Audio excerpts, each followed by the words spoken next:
এই পিছিয়ে পড়া জাতি থেকে আমরা নিজেদের মাথা কিভাবে চেড়ে উঠব, কিভাবে আমরা উন্নতির পথে যাব, কিভাবে মুসলমানরা বলিয়ান হবে। আল্লাহ রব্বুল আলামিন মহান রব, শরিকহীন উদাহরণবিহীন পরওয়ারদিগার, যার সমতুল্য সমকক্ষ নাই, তিনি একক, অনাদি, অনন্ত, অসীম, চিরন্তন, চিরঞ্জীবী, চিরস্থায়ী, সর্বাজ্ঞ, চিরতত্ত্বাবধায়ক ও সর্বশক্তিমান। তিনি জনক নন এবং জাতক নন এবং মুখাপেক্ষীয় নন। তিনি একমাত্র স্রষ্টা, সমগ্র জগৎ তারই সৃষ্টি, সমগ্র সৃষ্টির তিনি একমাত্র রব। তারপরে পরে আমার ও আপনার নবী তথা সারা বিশ্বের নবীর প্রতি শতকোটি দরুদ ও সালাম বর্ষিত হোক। সকলেই বলুন আল্লাহুম্মা আমিন। আমিন। মুআজ্জাজ সামিঈন কিরাম, রাত্রি অনেক হয়েছে, বৃষ্টির রাত। হুজুর আলা হজরত আজিমুল বরকত মুজদ্দিদ দীন ও মিল্লত বলেন, सुना जंगल रात अंधेरी छाई बदली काली है, सोने वालों जागते रहियो चोरों की रखवाली है। बहुत खूब। অর্থাৎ হচ্ছে এই যে শুনশান ভয়ানক অন্ধকারময় জঙ্গল, আর বৃষ্টি বর্ষণ হচ্ছে, সাথে সাথে বিজলিও চমকিচ্ছে, বিদ্যুৎ চমকাচ্ছে। আর ওই সময় যদি জঙ্গল দিয়ে কেউ একা হেঁটে যায় তাহলে কিন্তু খুব সাবধানে যেতে হবে, না হলে কি হবে, কোনো দিক থেকে এসে কোনো নেকড়ে বাঘ হয়তো হামলা করবে। আর নেকড়ে বাঘের কবল থেকে যদি বেঁচেও যায় তাহলে দেখা যাবে যে কোনো ডাকাত এসে দু চার চাকু মেরে যত ধন সম্পদ আছে সব লুট করে নিয়ে চলে যাবে। তাহলে এই অবস্থায় জঙ্গল যদি পার হওয়া যায় তা খুব সাবধানে পা ফেলতে হবে। দুনিয়াটাও ওই রকম জঙ্গলের নাই। এখানেও জঙ্গল তো অনেক ভালো, যেখানে শুধু জান যাবে, ধন সম্পদ যাবে। কিন্তু দুনিয়াটা এমনই একটি জায়গা যেখানে পাড়ার আনাচে কানাচে, দোকানে, রাস্তার ধারে ঈমান লুট করার জন্য ডাকাত বসে আছে। জঙ্গল তো অনেক ভালো, যেখানে জান এবং সম্পদ যাবে। এখানে কিন্তু জান এবং সম্পদের চাইতেও বেশি দামি যেটা হচ্ছে ঈমান চলে যাবে। তাহলে এরকম অবস্থায় খুব সাবধানে চলতে হবে। দুনিয়া আমাদের জঙ্গলের মতো, এখানেও ঈমান আকীদা বাঁচিয়ে চলতে হবে। হুজুর আলা হজরত বলেন, वाह क्या जूदो करम है शहे बतहा तेरा, नहीं सुनता ही नहीं मांगने वाला तेरा, और या रसूल अल्लाह मैं तो मालिक ही कहूँगा कि हो मालिक के हबीब, यानी महबूब व मुहिब में नहीं मेरा तेरा। डॉक्टर इकबाल बोलें, नहीं तेरा नशेमन कसरे सुल्तानी के गुंबद पर, तू शाहीन है बसेरा कर पहाड़ों की चट्टानों में। बिरादरान मिल्लत इस्लामिया, আজকের এই ভয়ানক যুগে গোটা দুনিয়ার মাঝে এক তো আমরা নিজেদের মধ্যেই ইসলামিক যে আকীদা আছে, এই আকীদাগত দিক দিয়ে আমরা দ্বন্দ্বের শিকার হয়ে আছি। অন্য দিক দিয়ে আমরা বিশ্বব্যাপীভাবে যারা বিশ্ব শক্তি হয়ে বিশ্ব মোড়লের আসনে যারা বসে আছে, তারা সকলে মিলে পুরো কুফরি মিল্লাত এক হয়ে মুসলমানদেরকে দুনিয়া থেকে শেষ করার, মুসলমানদেরকে দুনিয়া থেকে মিটাবার পুরোপুরিভাবে প্ল্যানিং করে, পরিকল্পনা করে চলে যাচ্ছে। মুসলমান বাড়ি থেকে মসজিদ, আর মসজিদ থেকে বাড়ির মধ্যে সীমাবদ্ধ হয়ে আছে, বা খুব বেশি যদি হয় তো মসজিদ থেকে চায়ের দোকান, চায়ের দোকান থেকে বাড়ি, এর মধ্যেই আমরা সীমাবদ্ধ হয়ে আছি। গোটা দুনিয়ার সার্ভে যদি করা যায় তাহলে দেখা যায় মুসলমানরা চারিদিক দিয়ে পিছিয়ে পড়া জাতির নাম মুসলমান। অর্থনৈতিক দিক দিয়ে আমরা পিছিয়ে, রাজনৈতিক দিক দিয়ে আমরা পিছিয়ে, শিক্ষা ও সাংস্কৃতিক দিক দিয়ে আমরা পিছিয়ে, সব দিক দিয়ে পিছিয়ে পড়া জাতি, এবং ধার্মিক দিক দিয়েও আমরা পিছিয়ে। মনে করবেন না যে রমজান মাসে রোজা রাখি আর বছরে দুবার জালসা করি, আর জশ্নে ঈদে মিলাদুন্নবীতে জুলুস করি, বিশাল বড় বড় আমি দায়িত্ব পালন করলাম, কখনো না। আল্লাহর রসুল সাল্লাল্লাহু আলাইহি ওয়াসাল্লাম যে দিন আমাদেরকে দিয়েছেন সে দিন অতি পবিত্র দিন। এই দিন আমাদের কাছে সাহাবায়ে কেরাম, তাবেঈন, তাবেঈন বড় কষ্ট করে, বড় ত্যাগ ও কুরবানি দিয়ে আমাদের কাছে পৌঁছিয়েছেন। কিন্তু এই দিনকে আমরা পেয়ে এই দিনের কদর করছি না। যাই হোক, চারিদিক দিয়ে আমরা পিছিয়ে পড়া জাতি। এই পিছিয়ে পড়া জাতি থেকে আমরা নিজেদের মাথা কিভাবে চেড়ে উঠব, কিভাবে আমরা উন্নতির পথে যাব, কিভাবে মুসলমানরা বলিয়ান হবে, সে বিষয়ে কিছুক্ষণ আলোচনা করে আমার বক্তব্য ইতি করব। তার আগে আমি একটা কথা বলতে চাই। আমি ভূমিকায় যে আয়াতে কারিমা তেলাওয়াত করেছি সেটারও ব্যাখ্যা পরে করব। প্রথমে তো এই দিকে আসি। বর্তমান সোশ্যাল মিডিয়ার যুগ। সোশ্যাল মিডিয়ার যুগে রাসূল করিম রউফুর রহিম সাল্লাল্লাহু আলাইহি ওয়াসাল্লামের জীবনের সবচাইতে সর্বোত্তম, সর্বোৎকৃষ্ট যে মুজিজা আছে, সে মুজিজাটাকে আজ কি করা হচ্ছে? ইনকার করা হচ্ছে। সেটা হচ্ছে এই যে রাসূল করিম রউফুর রহিম সাল্লাল্লাহু আলাইহি ওয়াসাল্লাম যে মেরাজে গেছিলেন, সে মেরাজকে কিছু সোশ্যাল মিডিয়াতে দেখা যাচ্ছে সেই মেরাজকে কি করা হচ্ছে? অস্বীকার করা হচ্ছে। যে রাসূল করিম রউফুর রহিম সাল্লাল্লাহু আলাইহি ওয়াসাল্লাম আজকের এই আধুনিক যুগে রাসূল করিম সাল্লাল্লাহু আলাইহি ওয়াসাল্লাম মেরাজে কিভাবে যেতে পারেন? একটা মানুষ মুহূর্তের মধ্যে কোটি কোটি মাইল পথ কিভাবে অতিক্রম করতে পারেন? তারপরে মসজিদে হারাম থেকে মসজিদে আকসা, সেখান থেকে লামাকা, সেখান সিদরাতুল মুনতাহা এবং সেখান থেকে লামাকা, তারপরে আল্লাহ রাব্বুল আলামিনের সাথে জিয়ারত করা, দিদার করা, 90,000 কথা বলা, তারপরে আবার দুনিয়াতে ফিরে আসা, এটা কিভাবে সম্ভব? সাধারণ বিবেক বুদ্ধির মধ্যে আসে না। এটা সাধারণ মানুষের বিবেক বুদ্ধির মধ্যে আসে না। কারণ সাধারণ দিমাগ, সাধারণ বুদ্ধি, বিবেক এটা কবুল করতে প্রস্তুত নয়। কারণ হচ্ছে, আর প্রস্তুত করবেই বা কেন, মেনে নেবেই বা কেন? কারণ হচ্ছে এই যে মুজিজা তাকেই বলা হয় যেটা সাধারণ মানুষের বিবেক বুদ্ধির মধ্যে আসবে না। সাধারণ মানুষের বিবেক বুদ্ধির মধ্যে যদি মুজিজা আসে তাহলে সেটা মুজিজা হবে না। রাসূল করিম সাল্লাল্লাহু আলাইহি ওয়াসাল্লাম সকালবেলায় উঠে বলতে লাগলেন, আমি মসজিদে হারাম থেকে মসজিদে আকসা এবং সেখান থেকে সিদরাতুল মুনতাহা, সেখান থেকে লামাকা আল্লাহ রাব্বুল আলামিনের সাথে জিয়ারত করে আসলাম। মক্কার মধ্যে একটি আলোড়ন সৃষ্টি হয়ে গেল। সবাই আনাচে কানাচে, পাড়াতে পাড়াতে বলতে লাগলো, দেখো মুহাম্মদ সাল্লাল্লাহু আলাইহি ওয়াসাল্লাম কেমন কথা বলছে, এটা কিভাবে সম্ভব, এটা কিভাবে হতে পারে? যদি রাসূল করিম সাল্লাল্লাহু আলাইহি ওয়াসাল্লাম মেরাজ যদি স্বপ্নের মাধ্যমে হতো তাহলে মক্কার কাফির ও মুশরিকদের মধ্যে এরকম দ্বন্দ্ব সৃষ্টি হতো না। মক্কার কাফির ও মুশরিকরা পাড়ায় পাড়ায় বলে বেড়াতো না যে মাআযাল্লাহ মুহাম্মদ সাল্লাল্লাহু আলাইহি ওয়াসাল্লাম উল্টাপাল্টা কথা বলছেন। এটা কখনো বলতেন না।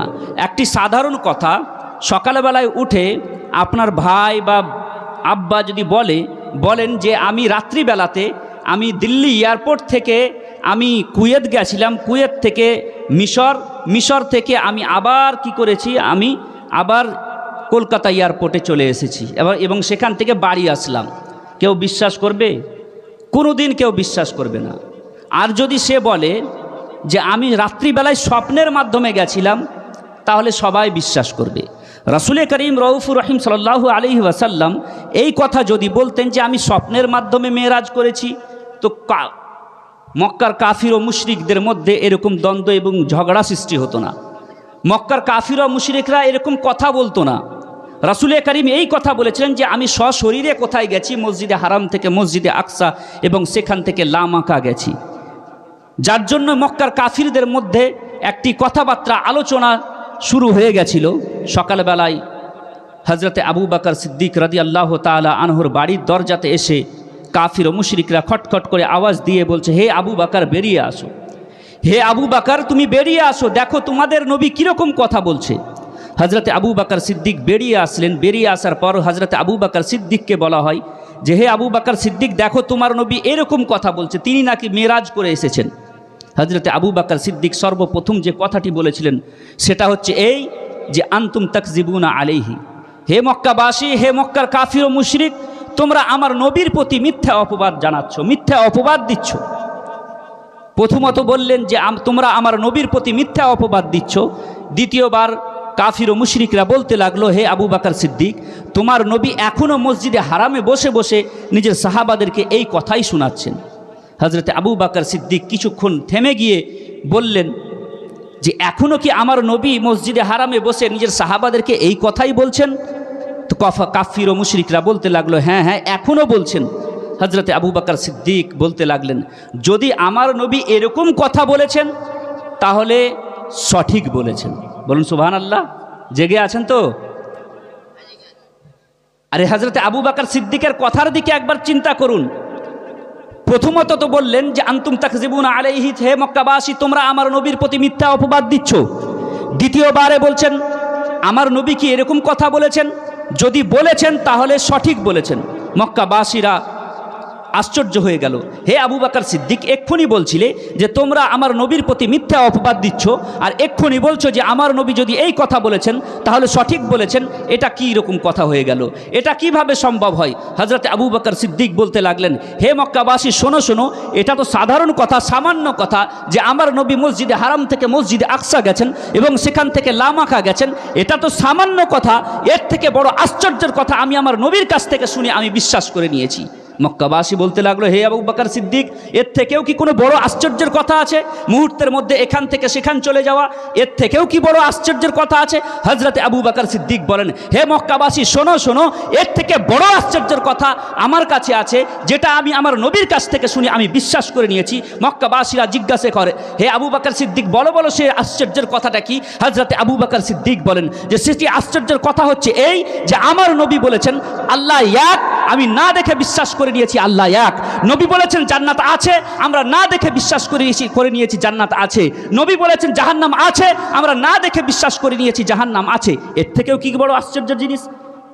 আরে ঈমানদার তাদেরকে বলা হয় যারা ইউমিনুনা বিল গায়ব, যারা না দেখে আল্লাহর প্রতি বিশ্বাস করে নাই, যারা না দেখে রাসূলের প্রতি বিশ্বাস করে নাই, তাদেরকেই তো ঈমানদার বলা হয়। ছুটে দৌড়ে দৌড়ে গিয়ে হযরত আবু বকর সিদ্দিক রাসূলের সামনে গিয়ে বসলেন এবং রাসূল যা বললেন তার প্রতি বললেন যে ইয়া রাসূলুল্লাহ আপনি সঠিক বলছেন, ইয়া রাসূলুল্লাহ আপনি যা বলছেন সঠিক বলছেন। সেই সময় সেই মজলিসে আল্লাহর রাসূল হযরত আবু বকর সিদ্দিককে কি করলেন? সিদ্দিক উপাধি দিলেন, সত্যবাদী উপাধি দিলেন। তো যে সিদ্দিকে আকবর, আফজালুল বাশার বাদাল আম্বিয়া, নবীদের পরে পৃথিবীর বুকে সর্বোত্তম মানুষ হযরত আবু বকর সিদ্দিক, যে আবু বকর সিদ্দিক রাদিয়াল্লাহু তাআলা আনহু সিদ্দিক উপাধি পেলেন, যে নবীর মিরাজের প্রতি বিশ্বাস রেখে হযরত আবু বকর সিদ্দিক উপাধি পেলেন। সেই সিদ্দিক উপাধি পাওয়া হযরত আবু বকর সিদ্দিকের অনুসরণ না করে আজ আমাদের মতো আপনাদের মতো কলমা পড়া মুসলমান ইন্টারনেটে বসে মুসলিম যুবকদেরকে বিভ্রান্তির মধ্যে ফেলছে যে এরকম কোনো দিন বিশ্ব এখনকার বর্তমান ইন্টারনেটের যুগে এটা সম্ভব নয়। কি করে হতে পারে? কলমা পড়ে, নামাজ পড়ে, রোজা করে, রাসূলের দ্বীনের কলমা পড়ে সে বলছে কি এটা কখনো সম্ভব নয়। রাসূল করিম সাল্লাল্লাহু আলাইহি ওয়াসাল্লাম কি করেছিলেন? স্বপ্নের মাধ্যমে মেরাজ করেছিলেন। এটা ভুল। এটা আপনি আর আমি, আপনার আমার মতো সাধারণ একটা মুসলমান মানতে প্রস্তুত নয়, কিন্তু যারা হযরত আবু বকর সিদ্দিকের অনুসারী, সাহাবাদের অনুসারী, তারা কিন্তু মানছে, আর কিছু নামধারী মুসলমান কিন্তু মানতে পারছেন না। এবার আসুন, বর্তমান যুগে কি এটা সম্ভব? বর্তমান বিশ্বে কি এটা সম্ভব? আমরা ডিজিটাল যুগের মানুষ, এটা মানব কেন? এটা কেন মানব? বর্তমান ডিজিটাল যুগে মানুষ, আধুনিক যুগে বসবাস করছি, এটা কিভাবে সম্ভব? এটা কি হওয়া সম্ভব? এটা কি হতে পারে? কি এরোপ্লেনের থেকেও কি বড় কোনো যানবাহন আছে যে স্পিডে পৌঁছাবে? এর থেকে বড় কোনো যানবাহন তো জিনিস নাই। কিসে রাসূল করিম সাল্লাল্লাহু আলাইহি ওয়াসাল্লামের এই মেরাজ বর্তমান বিশ্বে কিভাবে মানব? তো বর্তমান বিশ্বে আমি আর আপনি যদি নাও মানি, কিন্তু মানছে কারা? একজন বড় সায়েন্স, এই সায়েন্সের যুগে বড় একজন বিরাট বড় সায়েন্টিস্ট, তিনি এটা মানছেন এবং মানার পরে বিশ্ববাসীকেও বলছেন যে হ্যাঁ রাসূল করিম সাল্লাল্লাহু আলাইহি ওয়াসাল্লাম যে মেরাজে গেছিলেন এটা বাস্তব হতে পারে। কিভাবে হতে পারে? সায়েন্টিস্টের নাম, তিনার নাম হচ্ছে, যারা পড়ালেখা করেন সবাই জানেন, তিনার নাম হচ্ছে আলবার্ট আইনস্টাইন। তিনি 1906-এ নিজের একটি থিওরি পেশ করেন বিশ্ববাসীর সম্মুখে একটি থিওরি পেশ করেন, যে থিওরিটির নাম হচ্ছে থিওরি অফ রিলেটিভিটি। স্পেস এবং টাইম, সময় এবং স্পেস নিয়ে তিনি একটি বিশ্ববাসীর সম্মুখে একটি থিওরি পেশ করেন, থিওরি অফ রিলেটিভিটি। গুগলে ইন্টারনেটে গিয়ে সার্চ করবেন, বুঝতে পারবেন যে থিওরি অফ রিলেটিভিটিতে কি বলেছে আলবার্ট আইনস্টাইন। তিনি বলেন যে কেউ যদি লাইটের স্পিডে যাত্রা করে, লাইটের স্পিড কত দেখি, বলুন দেখি। লাইটের স্পিড লাইটের স্পিড কত? এই আলো, এই লাইটের বিজলির স্পিড কত? বিজলির স্পিড হচ্ছে 1,86,000 mile per second. 1,86,000 mile per second, এটা হচ্ছে লাইটের স্পিড, একটি সিঙ্গেল লাইটের স্পিড।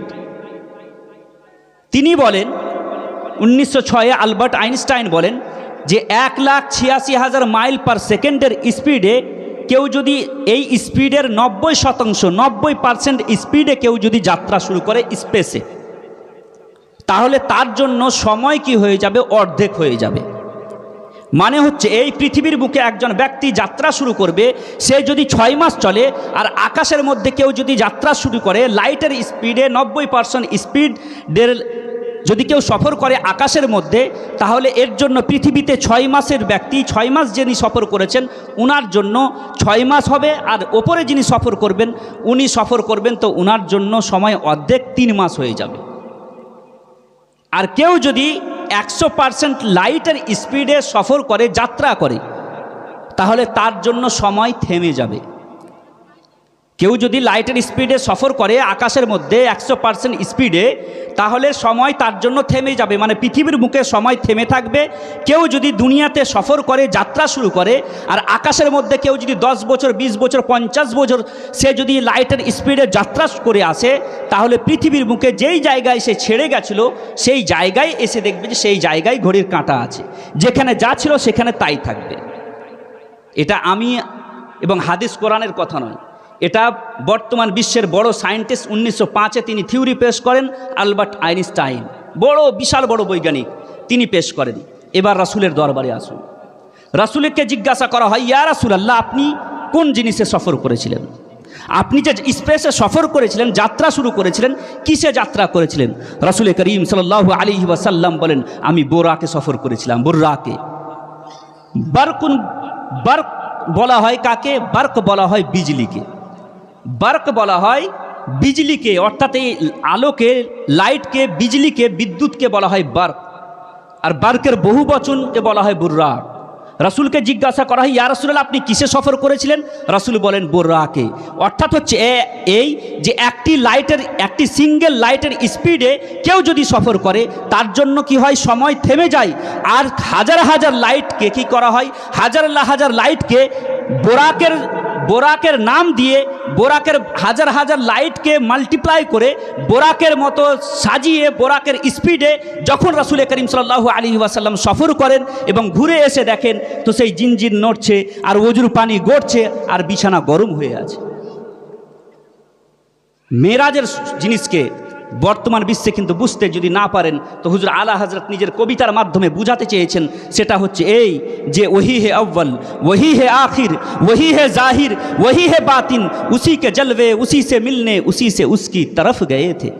অর্থাৎ হচ্ছে এই আল্লাহ রাব্বুল আলামিন, আল্লাহ রাসূল সাল্লাল্লাহু আলাইহি ওয়াসাল্লাম কি প্রথম, আল্লাহ রাসূল সাল্লাল্লাহু আলাইহি ওয়াসাল্লাম হচ্ছেন কি শেষ, আর আল্লাহ রাসূল সাল্লাল্লাহু আলাইহি ওয়াসাল্লাম আল্লাহর নূর, আল্লাহর দলিল, আল্লাহর রাব্বুল আলামিনের তরফ থেকে আল্লাহর রাব্বুল আলামিনের দিকে গেছেন। তো এতে আপনার আর আমার যদি গায়ে ব্যথা হয় তাহলে তো কিছু করার নাই। আপনার আল্লাহ রব্বুল আলামিন নিজের নবীকে নিয়ে গেছেন, তো এখানে আপনার আর আমার কথার কোনো কথা নেই। তো বিরাদান মিল্লাত ইসলামিয়া, বর্তমান বিশ্বে যে একটি আমাদের যুবকবৃন্দদেরকে, এই যে আমাদের যুবকরা 3-4টি জিনিসের গোলামি করছে, যেমন একটা হচ্ছে কি ইন্টারনেটের, গুগলের, দ্বিতীয় হচ্ছে ইউটিউব এবং ফেসবুকের, এই সমস্ত জিনিসের গোলামি করে এদের ঈমান ও আকীদাকে ধ্বংস করার পরিকল্পনা চলছে। আজকের যুগে দেখা যাচ্ছে রাসূল করিম সাল্লাল্লাহু আলাইহি ওয়াসাল্লামের জাতের প্রতি হামলা হচ্ছে। কেউ বলছে নবী আমাদের মতো মানুষ, কেউ বলছে নবীকে নিজের গ্রামের মোড়লের মতো মনে করো, কেউ গ্রামের পঞ্চায়েতের প্রধানের মতো মনে করছে। রাসূল করিম সাল্লাল্লাহু আলাইহি ওয়াসাল্লামকে নিজের মতো মানুষ ভাবা কখনো এটা একজন মুমিনের জন্য, কখনো এটা মুমিনের জন্য যথেষ্ট নয়। রাসূলকে এইভাবে ভালোবাসতে হবে। হুজুর সাল্লাল্লাহু আলাইহি ওয়াসাল্লাম বলেন, লা ইউমিনু আহাদুকুম হাত্তা আকুনা আহাব্বা ইলাইহি মিন ওয়ালিদিহি ওয়া ওয়ালাদিহি ওয়ান নাসি আজমাইন। তোমরা ততক্ষণ পর্যন্ত পূর্ণ মুমিন হবে না যতক্ষণ পর্যন্ত তোমরা নিজের পিতা মাতা, ভাই বোন, আত্মীয় স্বজন এবং পাড়ার প্রতিবেশী এবং ধন সম্পদের চাইতে বেশি তোমরা নবীকে না ভালোবাসবে, ততক্ষণ পর্যন্ত মুমিন হবে না। রাসূলকে জান প্রাণ ইজ্জত আবরুর চাইতে বেশি ভালোবাসতে হবে।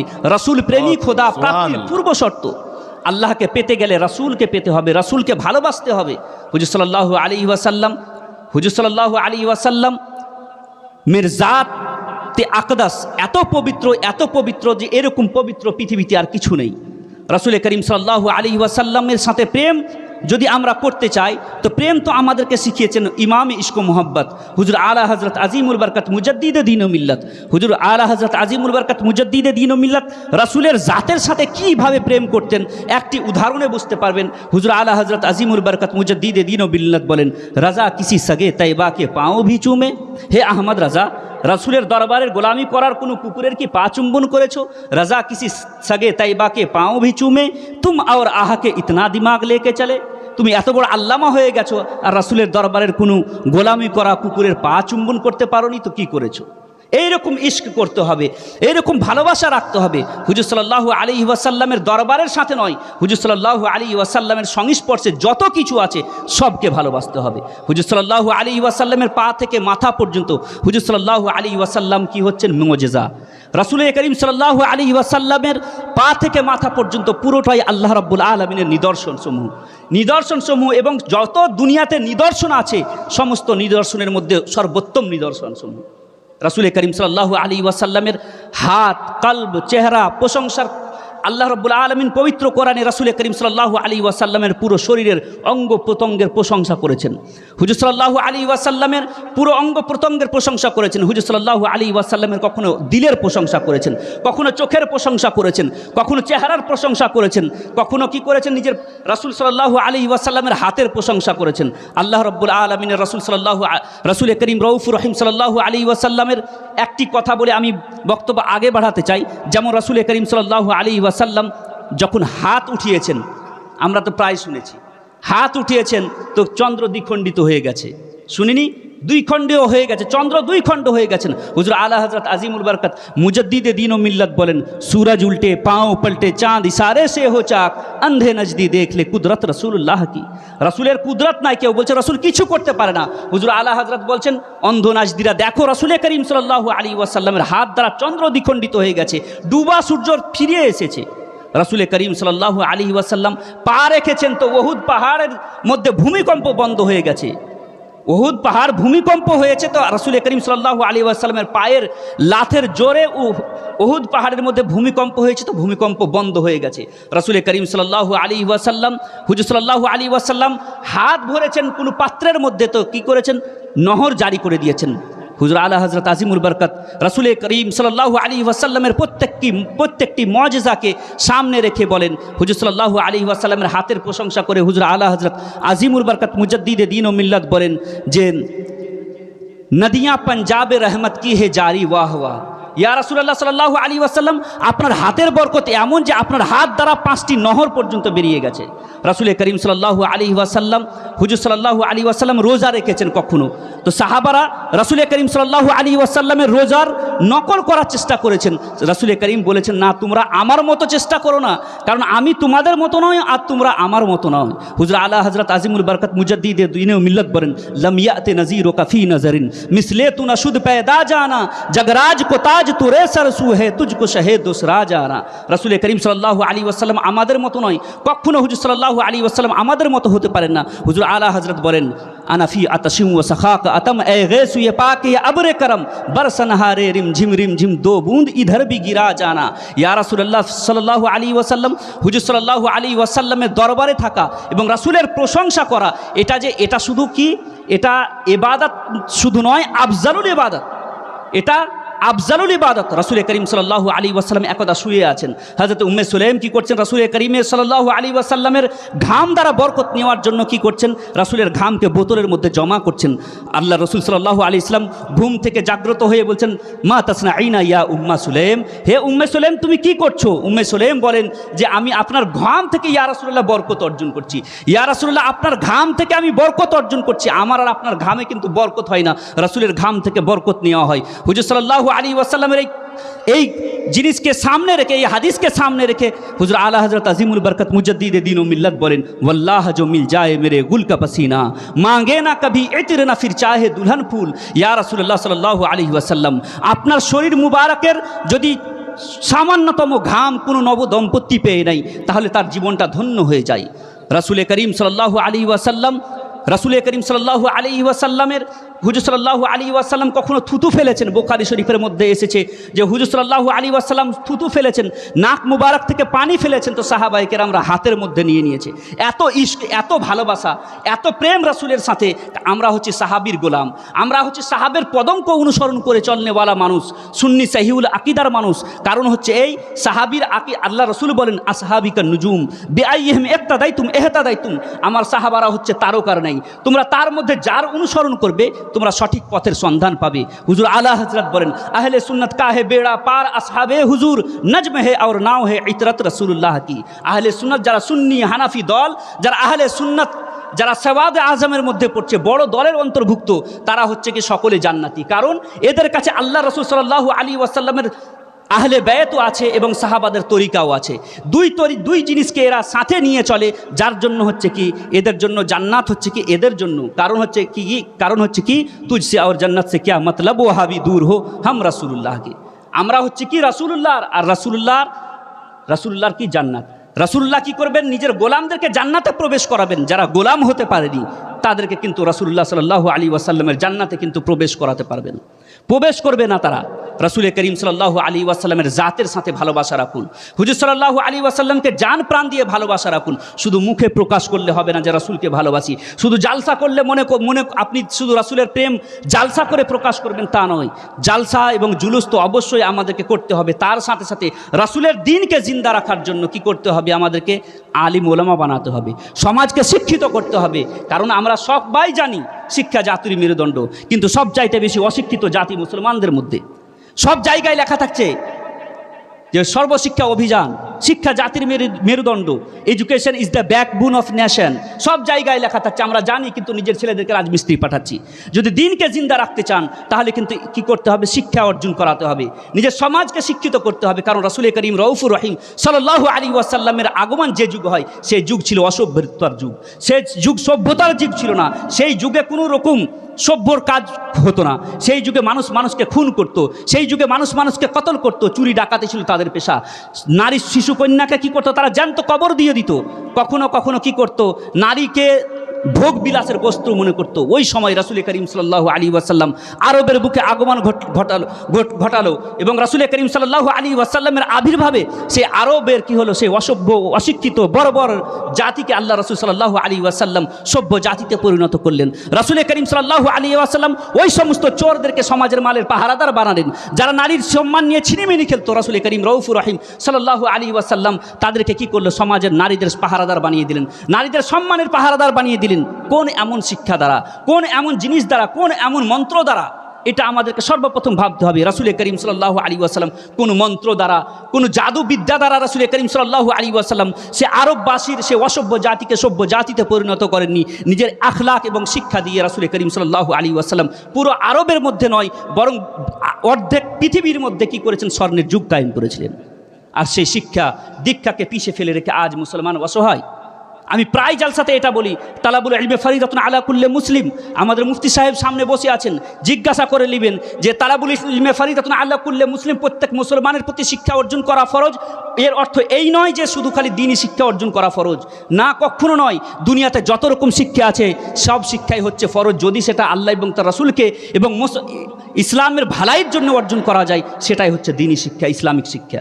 আজ আমরা মনে করছি যে মাদ্রাসায় পড়ালাম, দায়িত্ব সমাপ্ত হয়ে গেল, আর আমাদেরকে ডাক্তার, ইঞ্জিনিয়ার, মাস্টার আর IPS officer, collector, UPSC topper বানাতে হবে, এটার দিকে আমরা লক্ষ্য নাই। আর যদি বা ওই দিকে লক্ষ্য আছে তো আমরা মাদ্রাসা মসজিদ ওদিকে আমরা ভুলে যাচ্ছি যে দ্বীনি শিক্ষা অর্জন করাতে হবে। আরে আপনার সমাজের মধ্যে যদি ডাক্তার না থাকে তাহলে সমাজের চিকিৎসা করবে কে? আপনার সমাজের মধ্যে একটি সুষ্ঠু সমাজ গড়ে তোলার জন্য রাসূল করিম রউফুর রহিম সাল্লাল্লাহু আলাইহি ওয়াসাল্লাম সব বিভাগে নিজের সাহাবাদেরকে ভরেছিলেন। কাউকে ইয়ামানের গভর্নর, কাউকে মিশরের গভর্নর, কাউকে কোনো বড় সুপ্রিম কোর্টের জজ বানিয়ে দিয়েছেন। এরকমভাবে রাসূল করিম সাল্লাল্লাহু আলাইহি ওয়াসাল্লাম সব বিভাগে সব সেক্টরে রাসূল করিম সাল্লাল্লাহু আলাইহি ওয়াসাল্লাম নিজের সাহাবাদেরকে পাঠিয়েছেন। সেইভাবে আমাদের ইসলামিক সমাজকে যদি সুন্দর করতে চাই, রাসূল করিম সাল্লাল্লাহু আলাইহি ওয়াসাল্লামের আদর্শকে আমাদের সমাজের মধ্যে প্রতিষ্ঠা করতে হবে। তার মধ্যে সবথেকে বড় সুন্দর সমাজ ব্যবস্থা হচ্ছে রাসূল করিম সাল্লাল্লাহু আলাইহি ওয়াসাল্লামের সুন্নতের মাধ্যমে আমাদের সমাজকে সঠিক করতে হবে, সুন্দর করতে হবে। রাসূল করিম সাল্লাল্লাহু আলাইহি ওয়াসাল্লাম যেমন সব বিভাগে লোক রাখলেন, সেরকম আমাদেরকেও কি করতে হবে, সব বিভাগে আমাদের ছেলে মেয়েদেরকে উচ্চ শিক্ষায় শিক্ষিত করে সব বিভাগে পাঠাতে হবে। সমাজের মধ্যে ডাক্তার থাকবে, সে সমাজের চিকিৎসা করবে। সমাজের মধ্যে লয়ার থাকবে, সে সমাজের কেস নিয়ে লড়বে। সমাজের মধ্যে ডিএম থাকবে, সে মুসলমানদের সমস্যার সমাধান করবে। সমাজের মধ্যে মুফতি থাকবে, সে সমাজকে ফতোয়া এবং ইসলামের দিশা দেখাবে। আর যদি কিছুই না থাকে, তাহলে আগামী ভবিষ্যতে আগামী প্রজন্ম নিজের বাপদাদাদেরকে কি করবে? এখন যেমন আমরা নিজের অপরকার যারা আমাদের যারা চলে গেছেন পৃথিবী থেকে, তাদেরকে আমরা স্বাধীনতার পর থেকে নিয়ে তাদের কিছুই করেনি, আমরা আজ পর্যন্ত স্টেজে স্টেজে বলে বেড়াচ্ছি যে স্বাধীনতার পর থেকে নিয়ে মুসলমানরা যদি মুসলমানের জন্য কিছু করতো, তাহলে আজকের যুগে ভারতবর্ষে মুসলমানদের এত দুর্দশা হতো না।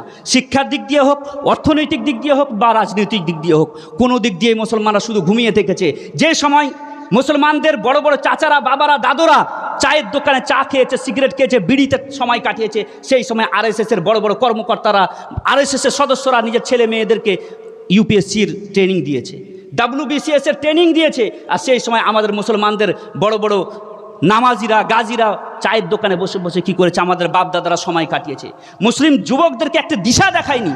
তাহলে আজকে যদি আমরা যদি চারিদিক থেকে নির্যাতনের শিকার হয়, এটাতে আমাদের আল্লাহ রাব্বুল আলামিন, এটাতে কার দোষ? তাদের দোষ নয়, এটা আমাদের দোষ। আল্লাহ রাব্বুল আলামিন বলেন, ওয়ালা তাহিনু ওয়ালা তাহজানু ওয়া আনতুমুল আ'লাউনা ইন কুনতুম মুমিনিন। তোমরা চিন্তা করো না, ভাবনা করো না, তোমরাই পৃথিবীতে জয়লাভ করবে যদি তোমরা মুমিন হও। আল্লাহ রাসূল সাল্লাল্লাহু আলাইহি ওয়াসাল্লাম বলেন, যখন তোমরা আল্লাহ এবং তার রাসূলের পথকে ছেড়ে দিবে, তখন তোমাদের মাথার উপরে জালিম শাসককে নিয়োগ করব। আমাদের মাথার উপরে জালিম শাসক নিয়োগ হবে এবং হচ্ছে, আগামীতে হবেও। কারণ হচ্ছে কি, আপনি একবার নিজের আমলের দিকে তাকিয়ে দেখুন যে আমি কি করছি, আমরা ইসলামের জন্য কি করছি। যে ইসলামকে এত ত্যাগ ও কুরবানি দিয়ে সাহাবায়ে কেরাম, তাবেঈন পরস্পরভাবে আমাদের কাছে পৌঁছালো, সেই ইসলামের কোনো কদর করলাম না। সারা রাত সারা দিন চলে যাচ্ছে, নামাজের কোনো কদর করলাম না, রাসূলের হুকুম আদর্শের কোনো কদর করলাম না, রাসূলের সুন্নাতের কোনো কদর করলাম না।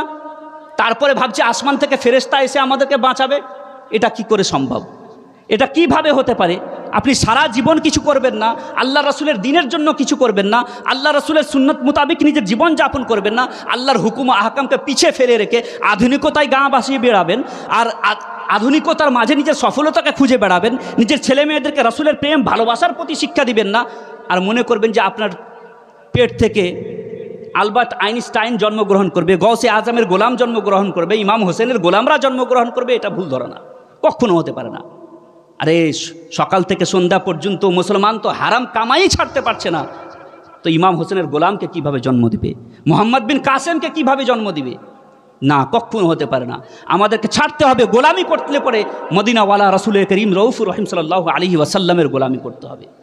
রাসূল করিম সাল্লাল্লাহু আলাইহি ওয়াসাল্লামের গোলামিতেই হচ্ছে কি মানবতার সফলতা আছে, মানব জাতির সফলতা রাসূল করিম সাল্লাল্লাহু আলাইহি ওয়াসাল্লামের তরিকার মধ্যে, সুন্নতের মধ্যে আছে।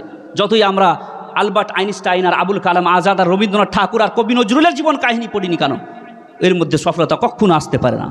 সফলতা তো রাসূল করিম সাল্লাল্লাহু আলাইহি ওয়াসাল্লামের সুন্নতের মাধ্যমে আছে। রাসূল করিম সাল্লাল্লাহু আলাইহি ওয়াসাল্লামের সুন্নতই হচ্ছে কি মানব জাতির সাফল্যের চাবিকাঠি, এর ছাড়া বিকল্প কোনো ব্যবস্থা নেই।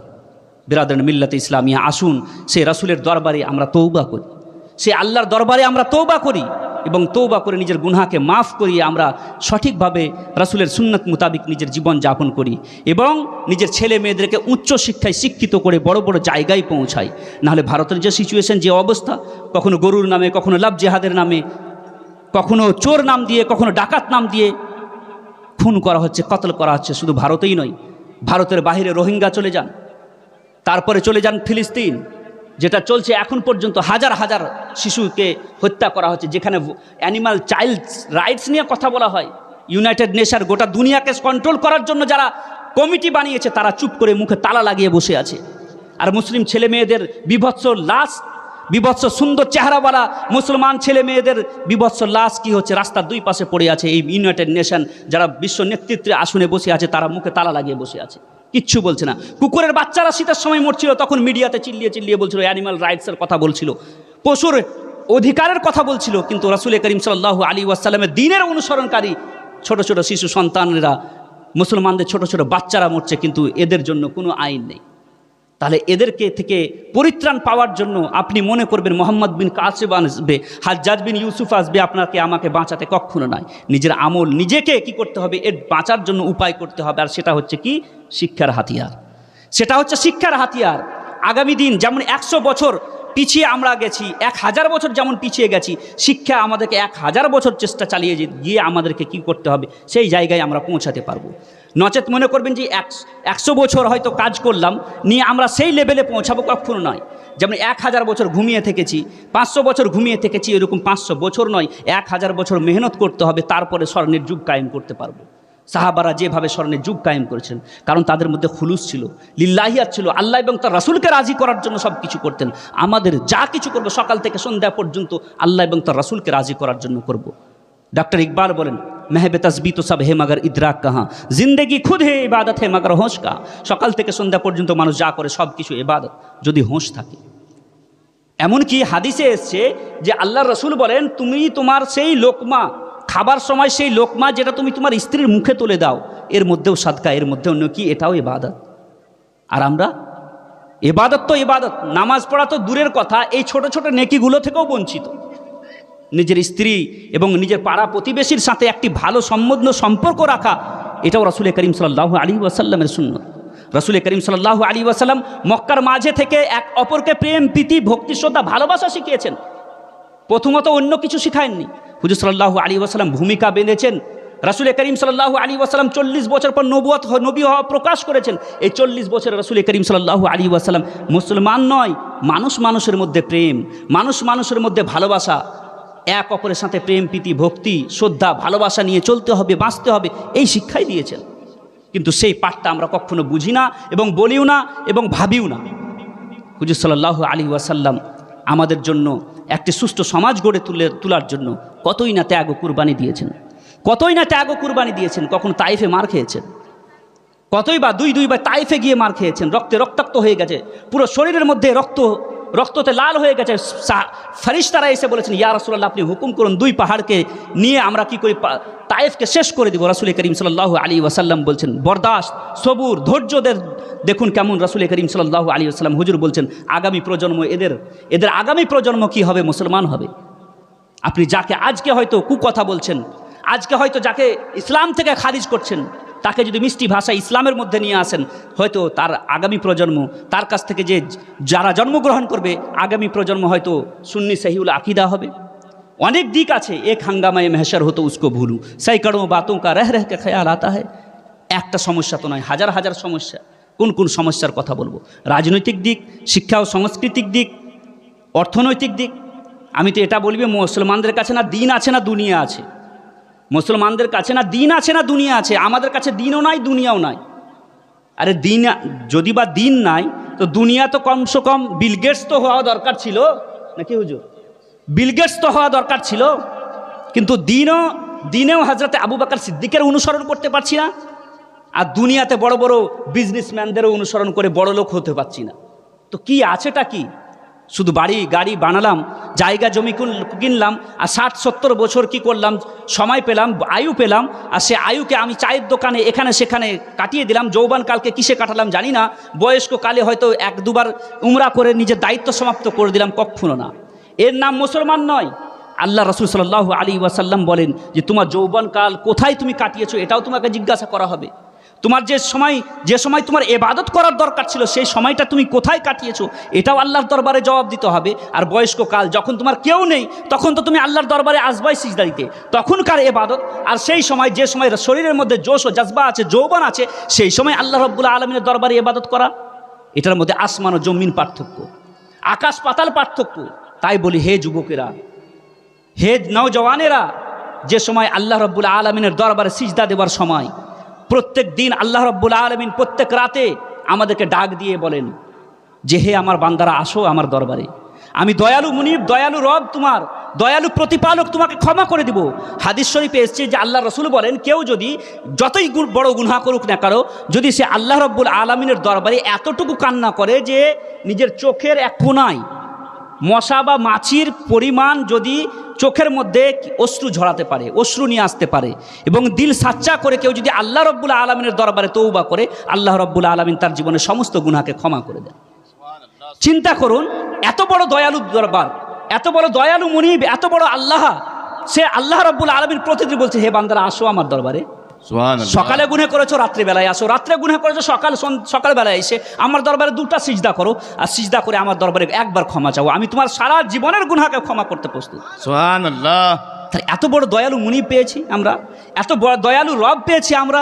রব পাওয়ার পরে দুনিয়াতে থাকাকালীন নিজের ক্ষমা যদি, নিজের গুনাহকে যদি মাফ না করতে পারি, তাহলে করলামটা কি? আল্লাহ রাব্বুল আলামিন বলেন, আতাইবু মিনাজ জামবে কামাল্লা জামবালা, গুনাহ থেকে তওবা করা ব্যক্তি এমনই যেমন সে কোনোদিন গুনাহই করেনি। সুবহানাল্লাহ। আমাদেরকে কি করতে হবে? রবের দরবারে তওবা করতে হবে, সে রাসূলের দরবারে তওবা করতে হবে।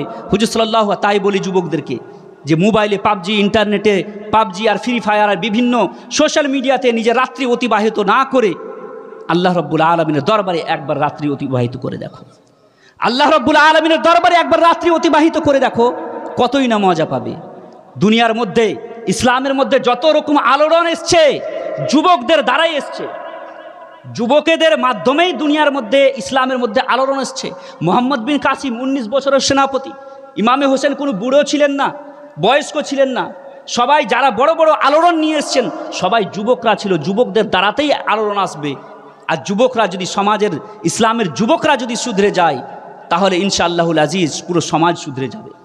যুবক যুবতীরা যদি শুধরে যায়, তো গোটা সমাজ, গোটা ইসলামের মধ্যে যত রকম বিভেদ, যত রকম ফাসাদ, যত রকম গুনাহ হচ্ছে সব বসে যাবে, যেমন সব শেষ হয়ে যাবে। যেমন ধরেন, আমরা জালসা করছি, কিন্তু জালসার প্যান্ডেলের চাইতে মেলাতে বেশি কারা থাকে? মেলাতে 60 বছরের বয়স্করা থাকে? কখনো না, যুবক যুবতীরা থাকে। এরা যদি আল্লাহ রাব্বুল আলামিনের দরবারে ধাবিত হয়, তাহলে ইনশাআল্লাহুল আজিজ আমি তো এটা বলবো, গৌসে আজমকে তো জন্ম দিবে না, কিন্তু গৌসে আজমের গোলামদেরকে অবশ্যই এরা জন্ম দিবে। ইমামে আজমকে তো জন্ম দিতে পারবে না, কিন্তু ইমামে আজমের গোলামদেরকে অবশ্যই জন্ম দিতে পারবে সুবহানাল্লাহ ইনশাআল্লাহুল আজিজ। তো আমাদেরকে রাসূল করিম সাল্লাল্লাহু আলাইহি ওয়াসাল্লামের দরবারের দিকে আসতে হবে, আল্লাহ রাব্বুল আলামিনের দরবারের দিকে আসতে হবে। আল্লাহ রাব্বুল আলামিন বলেন, হে মানুষ, কোন এমন জিনিস, ইয়া আইয়ুহাল ইনসান মা গাররাকা বিরাব্বিকাল করিম, হে মানুষ, তোমার কোন যেমন জিনিস তোমার সম্মুখে আছে, তোমার দয়ালু মুনিবের চাইতে বড় কি এমন জিনিস তোমার সামনে আছে যে তোমাকে তোমার দয়ালু আল্লাহ রাব্বুল আলামিনের কাছ থেকে দূরে সরিয়ে রেখেছে? কি এমন জিনিস যে আল্লাহ 70 মায়ের চাইতেও বেশি নিজের বান্দাদেরকে ভালোবাসেন, সে আল্লাহকে আমরা ভুলে বসে আছি। সে খোদার দরবারে আমরা একটি সিজদা করছি না, রাতের পর 7 ঘন্টা 8 ঘন্টা আমরা ঘুমাচ্ছি, তারপরে ফজরে যখন হাইয়া আলা সালাহ বলছেন তখন আমরা জাগ্রত হয়ে আল্লাহ রাব্বুল আলামিনের দরবারে সিজদা করছি না। তাহলে বলুন, আমাদের উপরে জালিম শাসক নিয়োগ হবে না তো কে হবে? বিরাদরান মিল্লাতে ইসলামিয়া, সময় আছে এখনও। আসুন সেই আল্লাহ রাব্বুল আলামিনের দরবারে আমরা তওবা করি, এবং রাসূলের দরবারে তওবা করে আমরা গুনাহ থেকে তওবা করে আল্লাহ এবং তার রাসূলের সুন্নাত মোতাবেক নিজের জীবন যাপন করি। সকলেই তওবা করুন। আস্তাগফিরুল্লাহ আস্তাগফিরুল্লাহ রব্বি মিন কুল্লি যামবি ওয়া আতুবু ইলাইহি। দুরূদে পাক পড়ুন। আল্লাহুম্মা সাল্লি আলা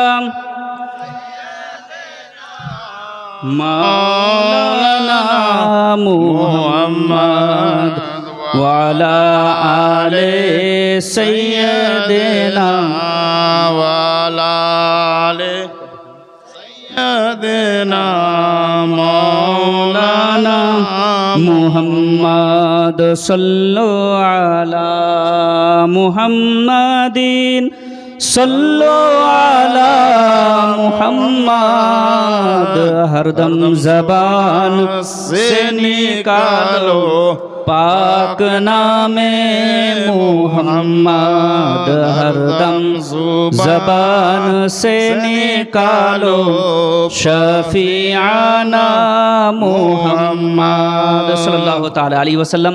যাই হোক, আপনাদের জালসা হচ্ছে কি উন্নতিকল্পে, মসজিদ উন্নতিকল্পে জালসা। তো মসজিদ যে উন্নতিকল্পে জালসা, এই জালসাতে অনেক আদায়ের ব্যাপার আছে মসজিদ নির্মাণের জন্য, যা এর আগে মুফতি সাহেব বক্তব্য রাখছিলেন। মসজিদে দান করা প্রচণ্ড নেকির কাজ। আল্লাহ রাসূল বলেন, মান বানা মসজিদান বানাল্লাহু লাহু বাইতান ফিল জান্নাহ। যে ব্যক্তি মসজিদ বানালো সে ব্যক্তি জান্নাতের মধ্যে নিজের ঘর বানালো। এত বড় সুযোগ। আর আরেকটি কথা, মসজিদ শুধু বানালেই হবে না, মসজিদকে আবাদও করতে হবে। বেশক বেশক। কোনো এক কবি বলেছেন আল্লামা ইকবাল যে না, মনে হয় যে মসজিদ তো বানালি, মনে হয় যে আসাদ ইকবাল সাহেব বলেন যে মসজিদে বাবরি से ये आई सदा हर इलाके के मस्जिद को आबाद कर, अल्लाह हर इलाके की मस्जिद को आबाद कर, दिल अगर ना झुके सजदा बेकार है, सिर्फ मस्जिद बनाना जरूरी नहीं। দিলটাকেও ঝুঁকাতে হবে রবের দরবারে। শুধু মসজিদ বানিয়ে দিলাম আর ভাবলাম যে এই কুতুবগঞ্জ এলাকার সবচাইতে টপ মসজিদ, এটা শুধু ভাবলে হবে না। যেমন মসজিদ বানিয়েছেন সেরকম মসজিদকে আবাদও করতে হবে। বেশক। যেমন মসজিদকে দুতলা তিনতলা এবং বড় বিশাল কোটি টাকা ব্যয় করে আপনারা মসজিদ বানিয়েছেন, আমি যেটা জানি। তো মসজিদ যেমন কোটি টাকা ব্যয় করে বানিয়েছেন, সেই রকম মসজিদকেও আবাদ করুন, এবং মসজিদকে আবাদ করুন, নিজের দিলকেও আবাদ করুন। মসজিদকে আবাদ করার জন্য নিজের ছেলে মেয়েদেরকে, বিশেষ করে মেয়েদেরকে নয় তো ছেলেদেরকে বিশেষ করে জুম্মায় পাঠান এবং নিজেও যান। 5 ওয়াক্ত পাঠান, নিজেও যান, তাগিদ করুন। আর তার সাথে সাথে আরেকটি কথা বলবো, আমি কিছুদিন আগে এসেছিলাম মোথাবাড়ি এলাকাতে, একটা বিরাট মসজিদ ওখানেও আছে। ওখানে আমাকে জালসার শেষে আমি গাড়িতে উঠে গেছি, আমাকে নামিয়ে বলছে চলেন হুজুর মসজিদ দেখাতে আমাকে নিয়ে গেল। আলহামদুলিল্লাহ দেখলাম খুব সুন্দর মসজিদ। মসজিদে ঢোকার পর সুন্দর দেখার পর আলহামদুলিল্লাহ পড়ার পর আমি ওনাদেরকে বললাম যে বলেন তো এত সুন্দর তো মসজিদ বানিয়েছেন, তো ইমাম সাহেবের বেতন কত দিছেন? তখন শেষ, সব তখন শেষ। আর তখন কেউ কথা বলছে না। যে গ্রামেরই ইমাম, গ্রামেই বাড়ি, আসে যায়, বেশি দিই না 5,000 টাকা দিয়ে ভাতাটা পায়। এটাও বড় নির্যাতনের, এটাও বড় গুনার কাজ। আমি অধিকাংশ জালসায় কথাও বলি যে মসজিদের কিছু মসজিদের কমিটি, রাগ করবেন না মসজিদের কমিটি যারা আছেন, আমি সবাইকে বলছি না, হইতে পারে আপনারা নাও হতে পারেন। কিছু মসজিদের কমিটি নিজের মসজিদের প্রপার্টিকে নিজের বাপের সম্পত্তি মনে করে, এটা ভাবা কিন্তু উচিত নয়।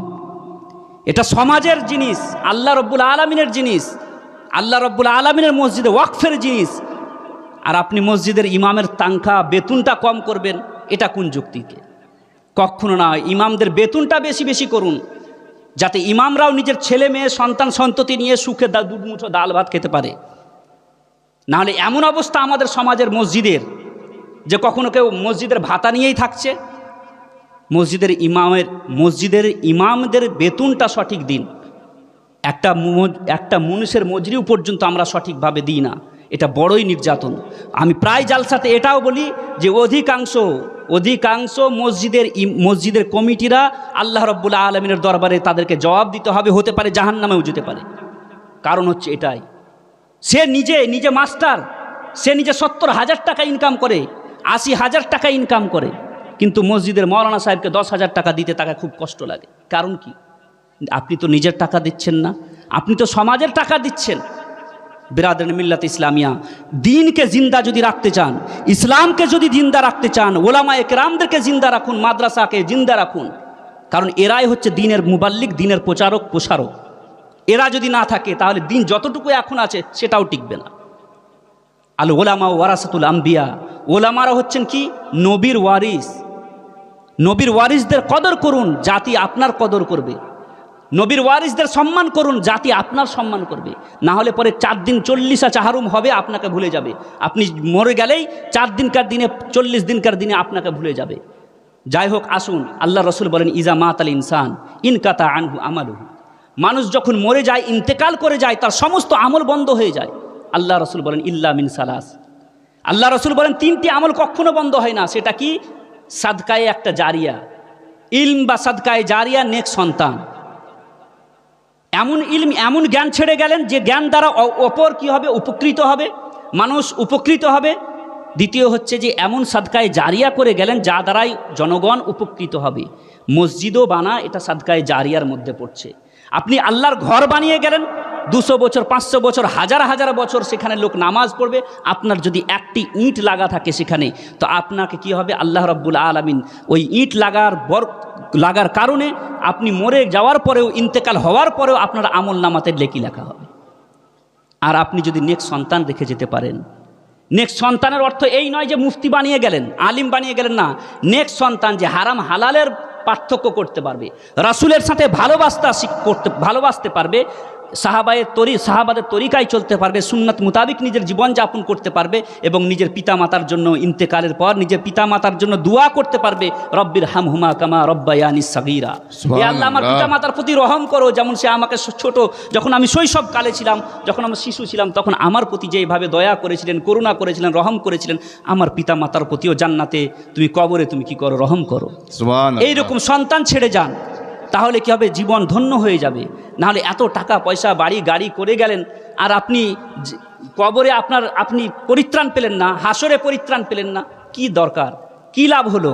মানুষ মরে যায়, ইন্তেকাল করে যায়, কিন্তু মানুষের সাথে কি যায়? মানুষের সাথে কিছু যায় না, শুধু তার নেক আমল যায়।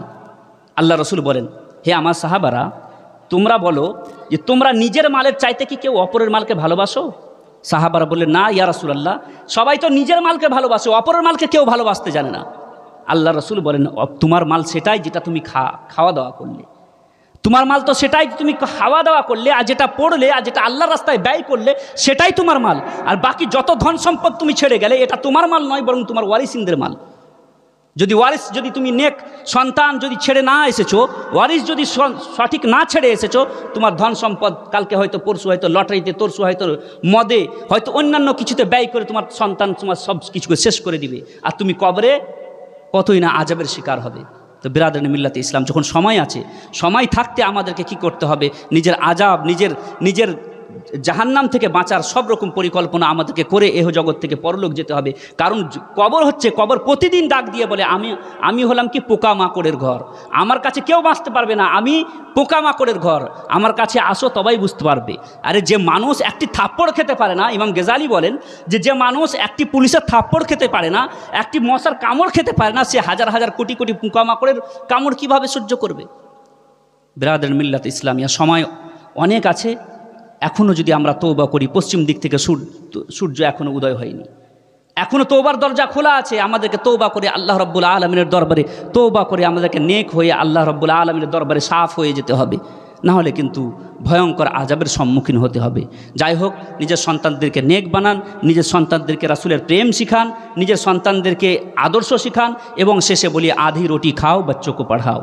দরকার হলে একবেলা না খেয়ে থাকুন, বাড়ি গাড়ি জায়গা জমি বানাবার কোনো দরকার নেই, নিজের ছেলে মেয়েদেরকে উচ্চশিক্ষায় শিক্ষিত করে বড় বড় জায়গায় পৌঁছান।